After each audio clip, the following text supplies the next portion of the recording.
ভাইজান ভাইজান শুনেন শুনেন, কই যান ভাই? আপনি আপনার ছোট্ট রাজকন্যার জন্য বেবি বোরকা দেখলেন, বেবি বোরকা দেখে আবার না নিয়ে চলে যাচ্ছে, মানে অন্য কোনো কারণ আছে কি ভাই? যদি কোনো সমস্যা থাকে তাহলে বলেন, সমস্যা নাই। না ভাই, ওই আসলে ঘটনাটা কি, ওই আমি অনলাইন থেকে কেনাকাটা করার আগে ওই কাস্টমারদের রিভিউ দেখি। তাছাড়া ভাই এর আগে অনেক প্রতারিত হয়েছে। আর আপনাদের তো ভাই কোনো রিভিউ আমি দেখতে পাচ্ছি না, আপনাদের তো রিভিউ নাই, তো সেই জন্য আর কি চলে যাচ্ছে ভাই।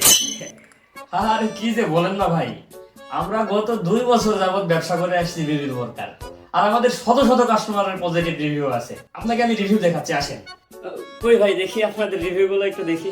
আমাদের ওই রিভিউ এর জন্য ওয়েবসাইটে একটা আলাদা পেজ আছে, হ্যাপি কাস্টমার নামের একটা পেজ আছে। এই যে এই পেজে আপনি যদি যান, তাহলে এখানে আমাদের শত শত কাস্টমারের পজিটিভ যে রিভিউ গুলো দিছে, সেই রিভিউ গুলো সব এখানে সাজানো আছে ভাই। আপনি যাচাই বাছাই করবেন, তারপরে আপনি কেনাকাটা করবেন, তাছাড়া কেনাকাটা করার দরকার নাই ভাই।